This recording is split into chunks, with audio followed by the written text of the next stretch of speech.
Hatimaye uchunguzi kuhusu mauaji ya kinyama ya mwalimu wa umri wa miaka 31 Albert Ojwang katika seli za kituo cha polisi cha Central jijini Nairobi umekamilika.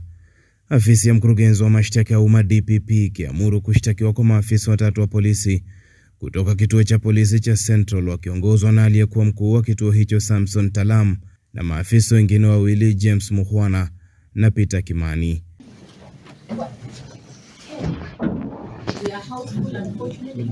Wengine ni John Gitau, Jean Abwao pamoja na Brian Njue ambao wanaaminika kuagizwa na polisi hao kumpiga hadi kumuua Albert Ojwang katika seli alimokuwa akizuiliwa.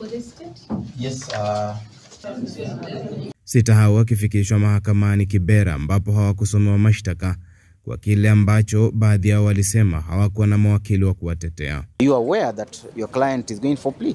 I called Mr. Omari. Mr. Omari also had just gotten information and he was in court. So we rushed here.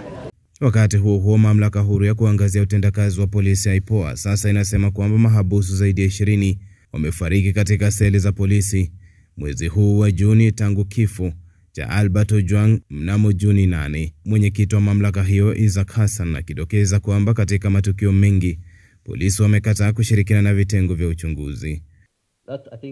Albert Ojwang aliuawa Juni 8 na hii leo ni Juni 23. Tayari tuna zaidi ya vifo 20 vilivyoripotiwa mikononi mwa polisi. Kwa hivyo tayari hii inazua swala la uwajibikaji wa maafisa wa polisi. Hata hivyo juhudi zetu za kuchunguza vifo hivi zimekumbana na pingamizi kutoka kwa polisi ambao hawashirikiani na maafisa wa uchunguzi.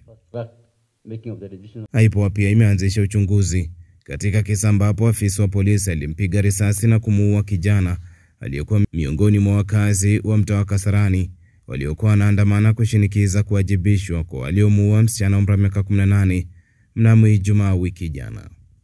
Nikiripoti kutoka jijini Nairobi, jina langu ni Duncan Maiche wa ITV.